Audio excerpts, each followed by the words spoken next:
আসসালামু আলাইকুম ওয়া তো কথা বলার শুরুতেই সেই মহান করুণাময় অসীম দয়ালু আল্লাহর নাম শুরু করি এবং ওনার দরবারে লাখো শুকরিয়া, তিনি আমাদেরকে এত নিয়ামত দিয়ে সৃষ্টি করছেন। তো আজ আজ থেকে 3 দিন আগে আমরা এই পিপার চারাগুলো লাগাই এবং পানি আমরা আজ থেকে 3 দিন পর দিচ্ছি, কারণ 2 দিন ধরে আমি খুব অসুস্থ থাকার কারণে গাছে পানি দিতে পারি নাই।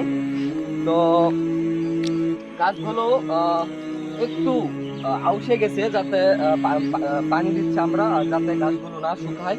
গাছগুলোর দিকে একটু দেখো। তো গাছগুলো এখন বর্তমানে ছোট আছে, গাছগুলো এখন ছোট থাকার কারণে এগুলো আমরা নেলাবো না। গাছগুলো একটু বড় হওয়ার পর সুন্দর করে নেলে দুধার আমরা সুন্দর করে বাঁধে দেবো, যাতে পানি এখানে না আটকায়। তো আজকে এইটুকুই ভিডিও। তো অসুস্থতার কারণে 2 দিন হয়ে গেছে, 3 দিন হয়ে গেছে কোনো ভিডিও ফেসবুকে দিতে পারি নাই।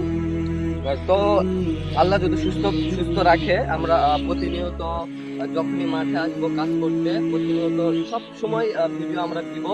তো যারা আমাদের ভিডিও দেখতেছেন তাদের সবাইকে অসংখ্য অসংখ্য ধন্যবাদ। আমাদের পেজে নতুন থাকলে পেজে একটা লাইক করবেন, পেজে শেয়ার করবেন, সাথে ফলো করবেন এবং সবাইকে সাথে থাকার জন্য অসংখ্য অসংখ্য ধন্যবাদ এবং আসসালামু আলাইকুম।